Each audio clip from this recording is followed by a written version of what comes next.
अभिमान तो रावण का भी नहीं रहा, तो साधारण मनुष्य क्या चीज है। रावण को अपने ज्ञान और शक्ति का अभिमान था। वह सब पर अपना अधिकार स्थापित करना चाहता था। कंस अभिमानी था क्योंकि वह अपनी शक्ति के बल पर राज करना चाहता था। श्री राम ने रावण को मारा और श्री कृष्ण ने कंस के आतंक का अंत किया। इसलिए राम और कृष्ण स्वाभिमानी कहे जाते हैं। रावण हो या कंस हो, भस्मासुर हो या फिर हो हिरण्यकश्यप, अहंकार केवल और केवल विनाश का पर्याय है। वास्तव में अभिमान क्या है? क्या कभी आपने विचार किया है? अभिमानी व्यक्ति दूसरों से सम्मान मांगता है। सबके मुख पर वह अपने महानतम की प्रशंसा सुनना चाहता है।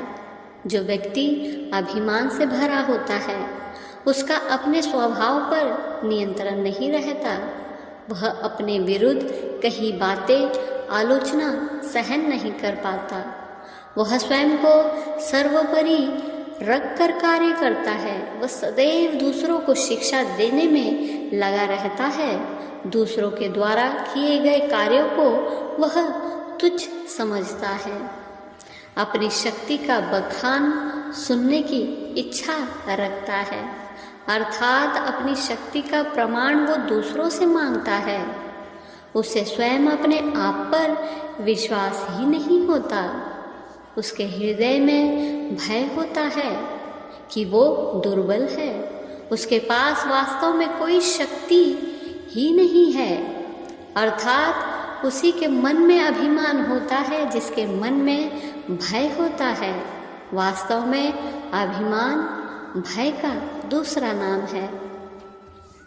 जिस व्यक्ति के हृदय में अहंकार और मन में मोह तथा लालसा होती है, उसके हाथों धर्म का कार्य हो ही नहीं सकता। भय हृदय का कारवास है और अभिमान उस कारवास पर लगा ताला। अभिमान से बंधे व्यक्ति के हृदय में प्रेम प्रवेश ही नहीं कर पाता। कई मनुष्य अभिमान को अपने जीवन का मंत्र बना लेते हैं। जीवन का प्रत्येक क्षण वह बिताते हैं अपने अभिमान को बढ़ाने में। रावण ने कैलाश पर्वत उठा लिया था, वो केवल शिव की भक्ति के कारण। बाकी अहंकार से तो वो अंगद का पांव भी नहीं उठा पाया था। अहंकार में चूर व्यक्ति को उसका घमंड बहुत प्यारा होता है, किंतु वो ये नहीं जान पाता कि यही अहम उसे धीरे धीरे विनाश की ओर अग्रसर करता जा रहा है। ये मैं बहुत बड़ी बला है। एक अहंकारी व्यक्ति लंबे समय तक विनाश से नहीं बच सकता। इसलिए व्यक्ति को जितना जल्दी हो सके उतना जल्दी अहंकार का त्याग कर देना सबसे अच्छा है। जिसने अहंकार छोड़ दिया वह मानो भवसागर तैर गया। पूरी दुनिया जीत सकते हैं संस्कार से, और जीता हुआ भी हार सकते हैं अहंकार से। मत करना कभी भी गुरूर अपने आप पर। न जाने कितने ही मिट्टी से बने लोग मिट्टी में मिल गए हैं।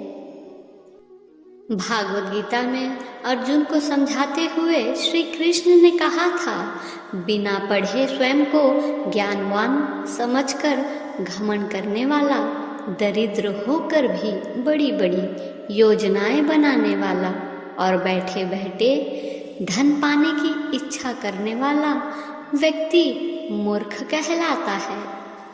ज्ञान प्राप्ति मनुष्य के लिए आवश्यक है, परंतु जब ज्ञानी व्यक्ति के मन में अहंकार का जन्म हो जाता है, तब व्यक्ति का ज्ञान भी उसके किसी काम नहीं आता और व्यक्ति को एक पल की भी शांति नहीं मिलती। इसलिए घमंड ना करना कभी, अपनी दौलत और सौंदर्य का, क्योंकि मोर को उसके पंखों का बोझ ही ऊंचा उड़ने नहीं देता।